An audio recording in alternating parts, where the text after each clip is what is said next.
Hello everyone, আসসালামু আলাইকুম। সবাই কেমন আছেন? সকাল সকাল রেডি হয়ে বের হয়ে গেলাম। আজকে হাজব্যান্ড ছাড়াই ঘুরতে যাচ্ছি নিজের ফ্যামিলি মেম্বারদের সাথে। আর ছোট থাকতে আসলে যখন আমরা চট্টগ্রামে ছিলাম এরকম 4 জন আসতাম, আব্বু, আমি, আপু আর আম্মু। এখন আমাদের এই যে কিউট 2টা বাচ্চা দেখতে পাচ্ছেন, একটা আমার আপুর ছেলে আর আমার মেয়ে। তো ওরা দুজন বাড়ছে। আসলে যখন আমরা ঈদে বাড়িতে আসতাম বা বাড়ি থেকে শহরে যেতাম, খুব মজাই লাগতো।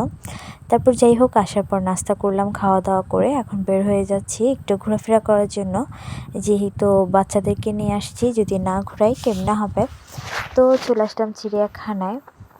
তো আসলে আগের তুলনায় চিড়িয়াখানাটা অনেক সুন্দর করছে। যেহেতু আমরা ছোট থাকতে আসছি, দেরি হয় নাই, আসছি যেও প্রায় 9-10 বছর এরকম। আর এখন তো দেখতেছি যে না, অনেক উন্নত করছে। আসলে যত দিন যায় ততই বাড়তেছে। আগে জিনিস অন্যরকম ছিল, এখন খুব ইন্টারেস্ট বাড়তেছে। তো যাই হোক, ভালো লাগলো দেখে। তারপর চলে আসলাম জাম্বুরা ময়দান আগ্রাবাদে। আসার পর এখানে শিশু পার্কে ওরা ঘোরাফেরা করবে ছেলেমেয়েরা। তো আনার পর আসলে সেই ছোটোবেলার স্মৃতিগুলো দেখে এত পরিমাণ আনন্দ লাগতেছিল যে এখানে আসছি, ট্রেনে চড়ছি, আর এখন মেয়ে নিয়ে চড়তেছি। কী থেকে কী, যখন একা চড়তাম তখন ছিল অন্যরকম অনুভূতি, এখন মেয়েকে চড়াচ্ছি এখন আরও অন্যরকম অনুভূতি।